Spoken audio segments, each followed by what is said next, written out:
What are some examples of movie logic that don't work in real life?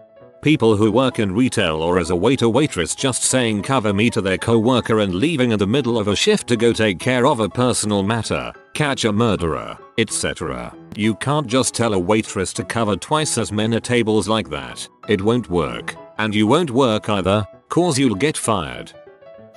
Firing up a vehicle that's been sitting for years just by adding some gas that's also been sitting for years. Jurassic World. Apparently all a Jeep abandoned in the jungle for 20 years needs to run again as a golf cart battery. It drives me nuts every time a movie has a scene where a person is hiding on the ceiling a few feet above someone else and they never see them. Just because the camera is angled so the audience can't see them doesn't mean a real person wouldn't notice Tom Cruise hanging from their ceiling fan. That visual made me laugh. When a woman gets out of bed after fricking and pulls the entire sheet off the bed to wrap around herself. Flying airplanes and helicopters extremely low to the ground. There's absolutely no reason to fly a helicopter between buildings during a car chase. There is absolutely no reason to fly an airplane 200 feet above the ground when they can effectively drop bombs from miles in the air.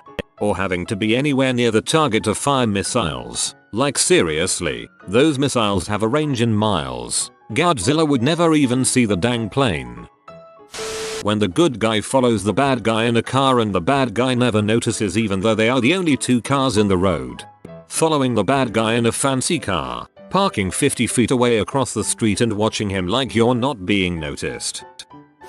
The main character is an absolute beast in fights with common mercenaries, then suddenly loses all of their muscles in the final battle and it takes 50x longer than it should. That's not how fights work.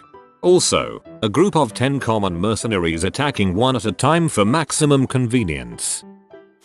In that scene where the good guy gets completely surrounded by bad guys with guns, I understand the principle, but if those guys actually opened fire, they'd just end up shooting each other in the face. Fields of fire people. Or how as long as they're chasing the good guy the bad guys shoot tirelessly, but right when they corner him they all stop trying to kill him. Cutting my own hair in a gas station bathroom while I'm on the run and when I leave it's salon fabulous.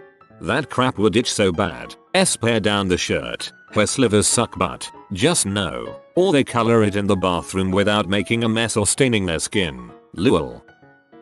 Like 99% of car jumps are phony. Most cars would destroy the suspension or at least blow out the tires. I just said we'd make it across. I didn't say anything about the wheels staying on. The idea that we have nothing in between small rockets and fricking nukes. Crap like Pacific Rim or Godzilla where it's like, small missiles don't fricking hurt something, so we jump straight to nuclear options or other ridiculous ideas. Trying to convince a retired guy to do one more job. I'm too old for this crap. Sitting in the backseat of a car and casually reaching forward to snap the neck of the person in the driver's seat. It does next to nothing if you do it like they do in movies and it makes for a very awkward ride home. But all neck breaking in general. If it were that easy to kill someone by jerking their neck, all paralyzed people would just be dead. Walking away from an explosion. Surviving a blast as long as you don't get hit by the fireball. Someone needs to explain to Hollywood how a grenade kills people. Did you want to go to dinner tomorrow? Sure. I'll see you then. See you when? At dinner time. Turning on the news radio at the most convenient time for the plot. Whenever someone is in a spacesuit there are always lights inside the helmet to illuminate the person's face. This is, of course, so we know which character we're looking at. But in real life having lights inside your helmet shining on your face would greatly hinder your ability to see your surroundings. It's like having the light on in your bedroom while trying to see outside in the dark. Movie spacesuit helmets have way more glass in them. When they show what is supposed to be a sloppy teenage rock band playing and yet everything is perfect. The drummer's keeping excellent time. The vocals and background vocals are spot on. And the guitarist is nailing perfect bends and playing at Satriani levels. This is one reason I like Scott Pilgrim. Even as a band that played for a while, SX Bob-Omb's still a rough, unfinished style that makes it clear they're not about to win on sheer talent. Last minute airport dashes. Everything pre 9/11 seems like a fantasy about how efficient an airport can be. It's unreal how some movies you can just pull up to the departure gate and get on your flight in 10 minutes. I stand corrected. It seems that Canadian airports are unable to get you through in a short time, or at least in my experiences. People jumping through windows, breaking them and landing on the shards but not getting a scratch. Obligatory, the nice guys did this one right. Shooting a monitor to destroy a computer's hard drive. Breaking a flip phone in half to dispose of the evidence on it. Grand romantic gestures don't convince someone who's on the fence about you that you're worth it, just that you're probably a nutcase. Learned this the hard way, RIP to my backyard fence. When the pressure in an engine becomes so high that the gauge itself breaks. Warning, danger to manifold. The gun that never runs out of bullets. Alternatively, bad guy's gun jams just as he is about to shoot the good guy. People holding their breath underwater for ungodly amounts of time. Non-main character, I can't do it, I won't be able to hold my breath that long. Main character, yeah you can. Both proceed to hold their breath for like 10 minutes. If someone in a movie starts coughing, they are about to die. If a woman says she doesn't feel well, she's pregnant. Every window in Paris always overlooks the Eiffel Tower. Stopping in the middle of a giant battle with people dying all around you to kiss a loved one, or hug or high five a fellow mate. Or just to face off your nemesis. When the bosses fight, suddenly no one else on the battlefield exists. Finding an easy parking spot next to the building you're going to, usually out in front. My husband and I call those spots TV parking.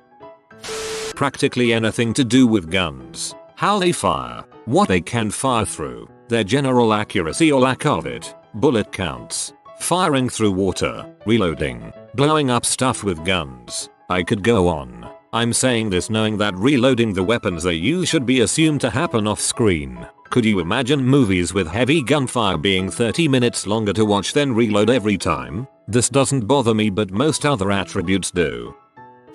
Wife prepares massive breakfast spread every morning. Husband grabs coffee and takes one bite of bacon before heading out the door. And the kids just barely sit, talk about something, take one spoonful of cornflakes and quickly run because the school bus arrived. Stuffing a cloth in someone's mouth doesn't gag them. No really, when tied up, they don't have to sit there and wait for their rescuer to pull it out. It completely breaks immersion when they act gagged, but could easily just spit it out. It could be easily pushed out with the tongue tbh. Classes in high school lasting only 5 minutes. And the breaks between classes are a leisurely half hour. Police have to account for every bullet fired. Sheer amount of paperwork behind the scenes in most crime and police thriller movies would be unreal. Knocking people out. In the movies it's a quick smack to the noggin and that person is out cold for a few minutes, hours. In real life, depending on how hard you hit someone, they can be out for a second or two. Any longer and there will be significant brain damage. Knocking them out for several hours, well, they're probably dead. Try not to be unconscious for too long, it's like super bad for you. If you are shy, you can change your hairdo and outfit and immediately become extroverted. Or, if you are frumpy and ugly, just take off your glasses and let down your hair. Instant beauty queen. A car hits a pole and it freaking blows up. It might start steaming, but I'm pretty sure it wouldn't blow up like a bomb. Yeah, pack of smokes to the clerk. You actually have to specify a brand. Smokes clearly is the brand. Giving birth to super clean babies that look several months old, and there's no afterbirth. Cockies never seem to be handled by anyone. They just hop in and start it up.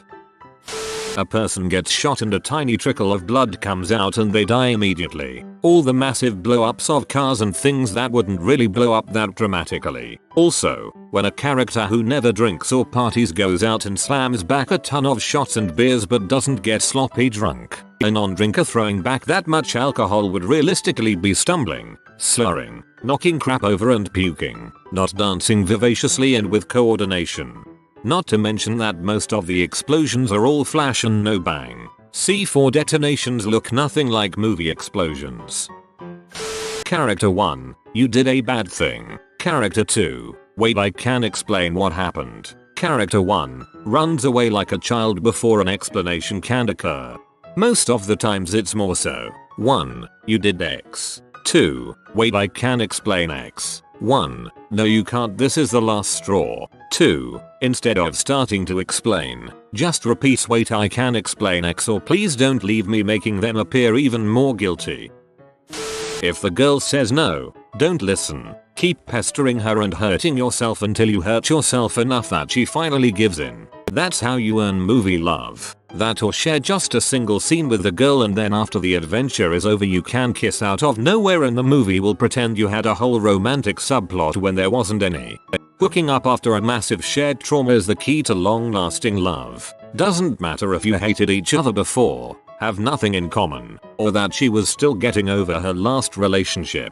Trauma, God's eraser. 30 seconds to self-destruct. 3-minute heated conversation. 10 seconds to self-destruct. CPR equals necromancy. Also, shocking doesn't fix a flat line. It induces one when there is a problem with the heartbeat. It's the equivalent of turn it off, turn it back on.